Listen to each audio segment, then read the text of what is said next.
We are at the Mobile Hunters EXPO 2023 with Hunt3D. This is Tyler and Jordan. So can you guys tell us a little bit about your company?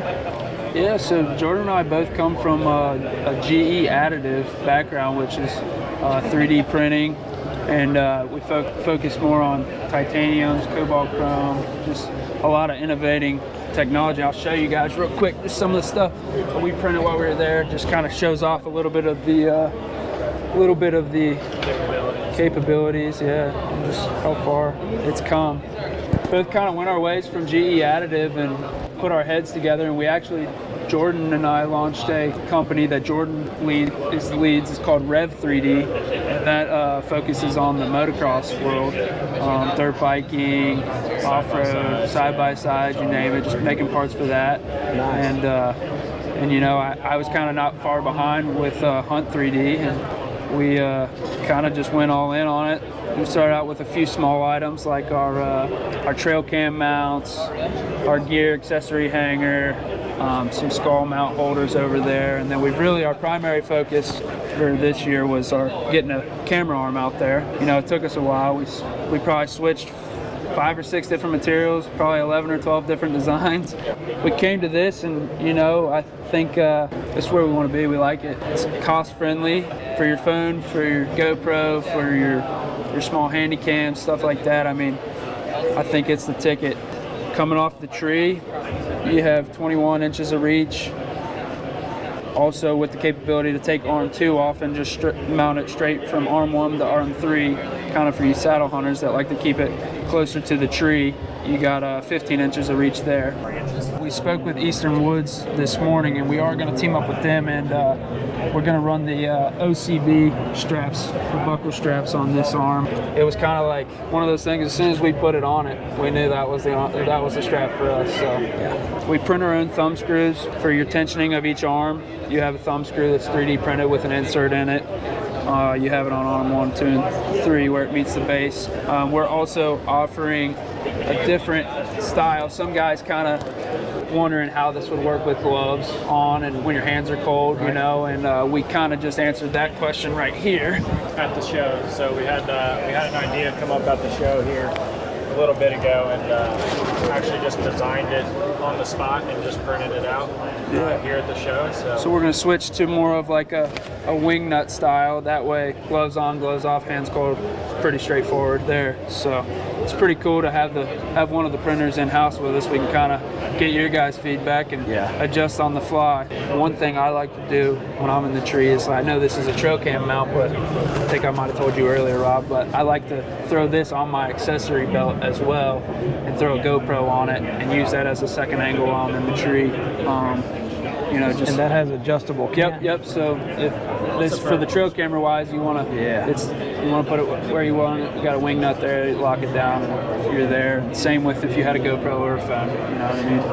And how much does the trail camera mount cost? So the trail camera alone with the strap is $20, but if you just want the trail cam mount no strap to go with the accessory kit, it's $15. It's also got the vertical strap hole too. Yeah. Public land guys like to. I know some people get some sticky fingers, so if you want to go to a branch coming out, you know, 10, 15 foot in the air, you can run a vertical strap around the branch too. So nice. And then we threw a wing nut on the bottom of this, so whatever angle, if you can't find one that puts it right where you want it, you know, adjust the camera, tighten it back down. So it's kind of got 360 on it. So sweet. So I did notice that you have 2 pivoting arms on your mount there, and I guess that's to accommodate several different diameter trees. Yeah. Exactly. And that's where the biggest thing came to with the leveling. So we want to try and maintain the best footprint on the trees we can to keep that stability on your left to right movement.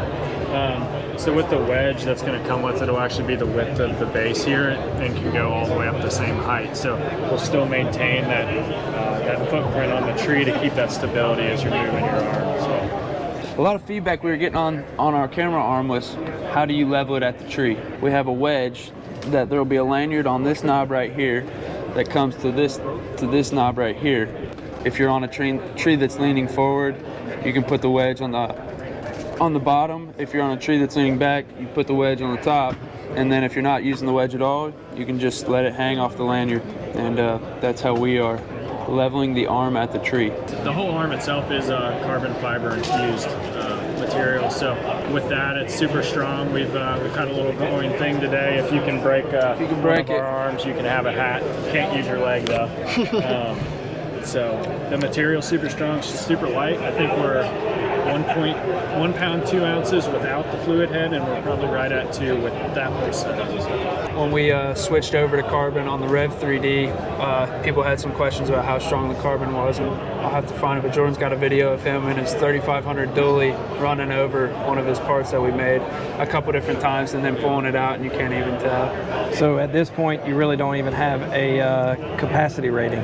Coming down the pipe, we'll have some more for the bigger cameras, but for this arm, we're going to recommend 5 or less, 5 pounds or less. This is really aimed towards those that want to get into self-filming or even filming with somebody, but they don't want to go out and buy a $200 camera or $150 camera.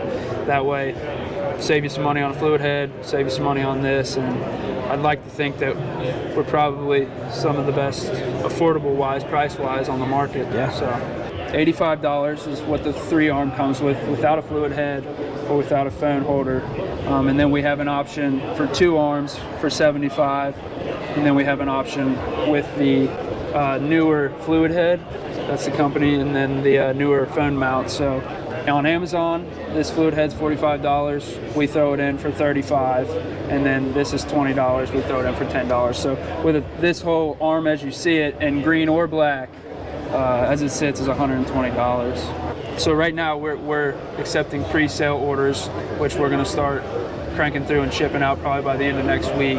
Definitely really trying to be the first one that actually does all 3D printing and all additive. We have a couple accessories, but the additive industry is crazy in the aerospace sector where we come from, and the medical sector, and we're really trying to mend that gap to the average consumer. So right now we're just scratching the surface. A lot vested. A lot of. We have a lot of hope, and this really isn't work to us. We love this stuff. And we'd be here anyways, whether we were a vendor or not. We'd be at the show, so this isn't really work. So we're enjoying it, enjoying the ride, and open to feedback as you guys have seen. And we definitely want to highlight our website is going live this weekend. This is actually our launch day today, so there'll be a request a part tab. So if you guys are ever in the tree, you think of something like, dang, I wish I had this, feel free to use it. Yeah, please.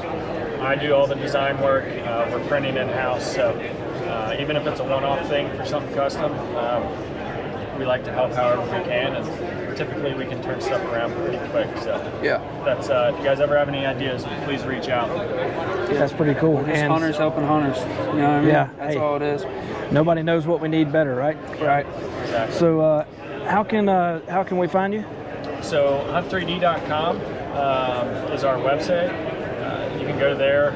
Sales at Hunt3D.com will come directly to Tyler and I. You can also reach out to us on Facebook, Instagram. We're pretty responsive. And even a good old phone call. Phone numbers are posted on the social media page and our website. And honestly, I'm a talker. I mean, emails are great, website's great, but if you just want to call me directly, you're like, I'm open. The phone's always open. So. Fair enough. Well, I'm not going to try to break your arm. But look, it was a pleasure to meet you guys. You guys are doing some great things. Pleasure, man. Appreciate you. So you guys go check them out.